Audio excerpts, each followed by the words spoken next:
I have five biological children and a foster daughter, all six of whom were in college all at once.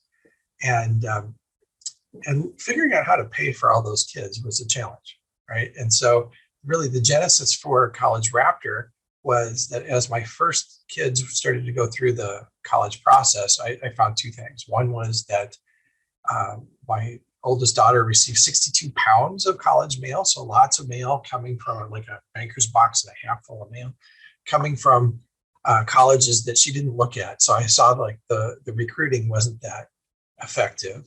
And then also saw that we couldn't figure out how much college costs. And when I would talk to people, they would say, oh yeah, you apply for college in the fall, and then you see where you get in, and then you can see where you can afford it. And so the sort of the big idea behind College Raptor is how can we change that to help people find the appropriate and hopefully affordable college options before they apply. So when we look at hidden gems, one of the questions here is we say sort of, what is a hidden gem? Well, I had found that the media has focused so much on the top 50 colleges in the country that there's these name schools that are printed about time and time again. But did you know that there's almost 2,000 colleges in the US that grant four-year bachelor's degrees? And there's many, many, many, many, many great schools. But the press and many times families and counselors and parents and students are only focused on a small handful. What is a hidden gem?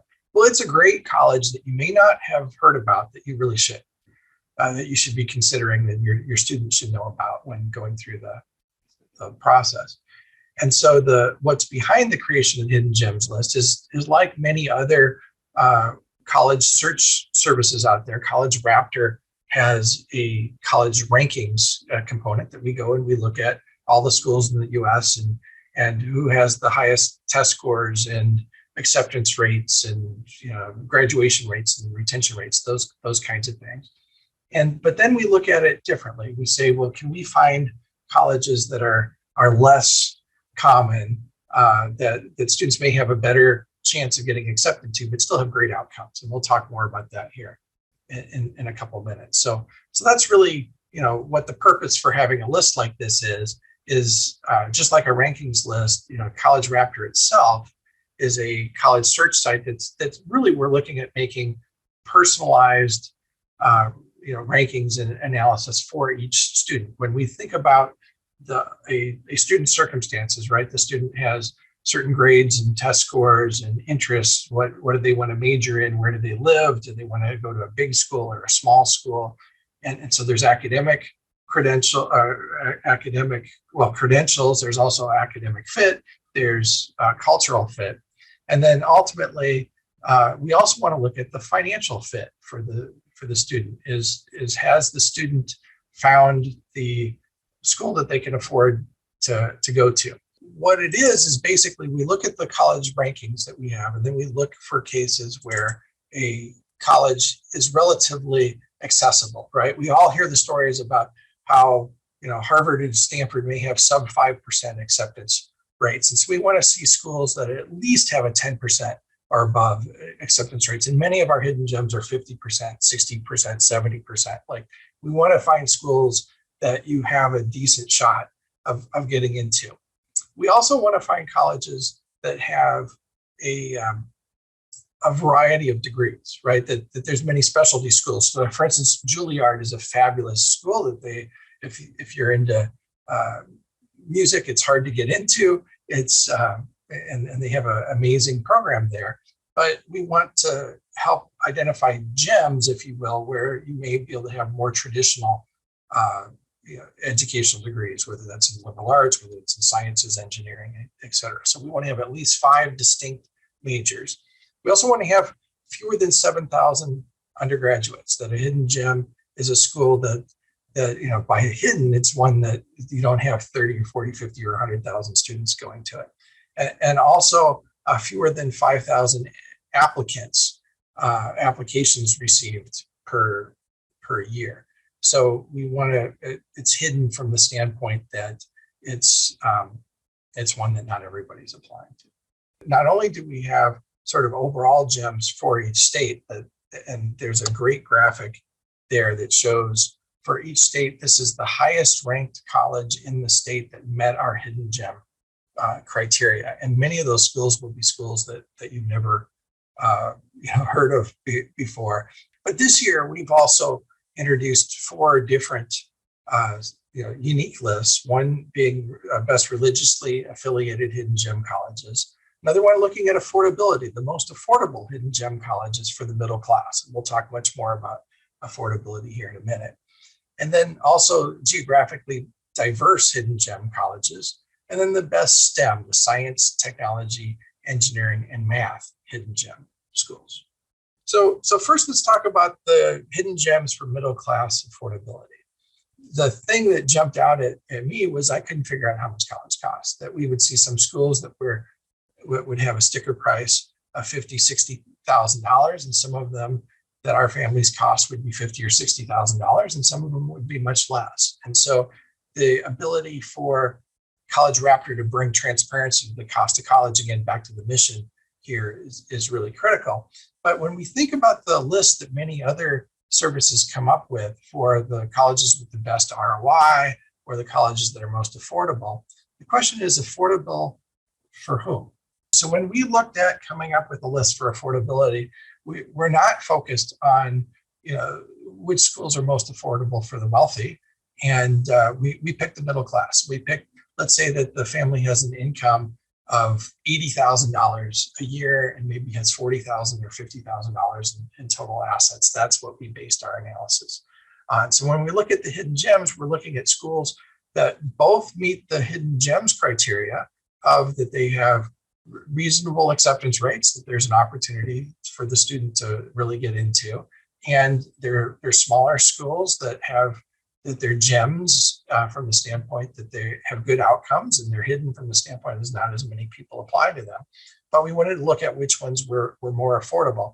And as part of that, we need to talk for a second about what the difference between sticker price and net price is. And sticker price is the advertised price of a college, and that's going to have the tuition, the room and board, any fees, may also include books and supplies and transportation and any personal expenses. What I, as a parent, care about is what is my net price, and that is what the sticker price is minus grants and scholarships, right? That there might be 2 schools that are each $50,000, and if one has no scholarships, then it's $50,000. But if another one has $50,000 of a sticker price and $40,000 of grants and scholarships, it's only a $10,000 cost. So when we look at net price, we don't focus on loans and that we don't focus on how you pay for school, but we are focused on how much do you have to pay here. And so with our hidden gems middle class affordability list, what we found is that there's some great schools: Virginia Military Institute, Berea College, SUNY Polytechnic Institute, for example, that are in and around $10,000 up to $14,000, $15,000, $16,000 per year. So we hear about these cost of colleges that may be $50,000, but if the net price of the school is only about $10,000, then it's much more accessible to that middle class family. So that would be on the middle class affordability. Next, maybe we could talk about the religiously affiliated schools. And so what we did here was we looked at schools that met the hidden gems criteria, and then also looked at what their published religious affiliation is. And so we looked for schools that were the highest ranked schools that met the middle class affordability. And so here there's some great colleges that you may not have heard about if your student's looking at attending a religiously affiliated college. Hillsdale College, Grove City College, and you see we have Michigan and Pennsylvania and Kentucky for Center College, Wheaton in Illinois, and Muhlenberg in Pennsylvania, and the University of South in Tennessee. So those are all colleges. We list what the denominations are to the extent that they have specific denominations there as well. Next, let's talk for a couple of minutes about the STEM college. And again, STEM is science, technology, engineering, and math. And what we're looking at here are schools that have at least, I believe it's 30% of their graduation rates are for students that are majoring in one of those those areas. And so here's another case where there's some colleges that are amazing schools that, the quality of engineering and science education that you have sometimes rivals or surpasses what you might get at some of the big name, hard to get into schools. And we'll talk more about that in a minute here. But here we see, looks like Virginia Military Institute ranked twice on this. It's on this list too, as well as being on the affordable for middle class schools.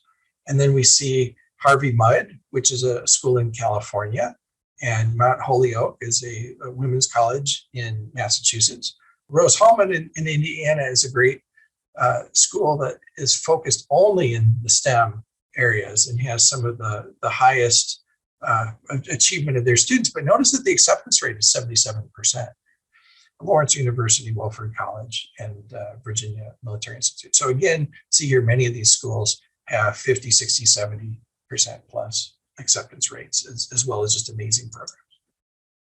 And then last for hidden gems, College Raptor has built an engine that looks at the diversity of schools. And one of the types of diversity we look at others as part of our rankings and matches, but one of them that we look at is the geographic diversity. And what that means is, let's say that the school is in state of Illinois, right? If all the students from that school come from Illinois, it's not very geographically diverse. But if an equal number of students came from every single state and territory in the US, then that would be the most diverse possible.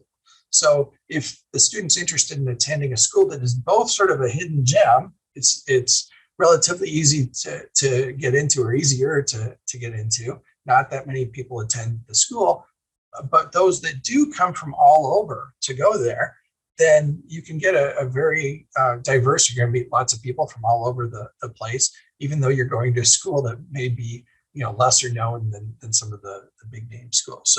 So here we see several schools on this list, ranging from Iowa to Massachusetts to Rhode Island, all over the place. Next, we're going to talk a little bit about what else College Raptor has. 7 primary tools that helps the family sort of end to end with the college planning and financing process. And so that starts at the beginning with creating a college savings plan, of helping to determine, based on the family's size of the family and the age, how much money is needed to be saved for college and when. And then we have the college match tool. Find your college here helps the student find the best fit for them, looking at the academics, the cultural fit, as well as the financial fit all at once. And then we have a great scholarship finder. And our scholarship finder is unique in that it's looking at not just the private scholarships that are available, but also institutional and government scholarships and grants. Then we have a research tool for careers. And our Career Center is very extensive and shows not just what careers are available and how much money of earnings you can expect in the careers, but also what majors and what colleges may help prepare you for those careers.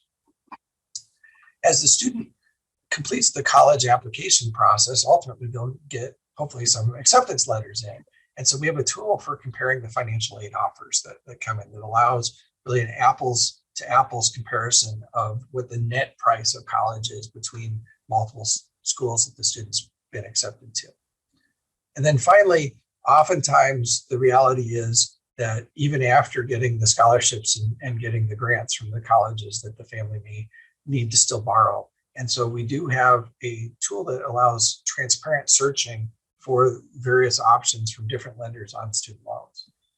And then finally, the student, once they graduate from college and they have a career and their credit scores and incomes are increasing, and that it may make sense for them to refinance those student loans. And we have tools for bringing transparency of the options there as well.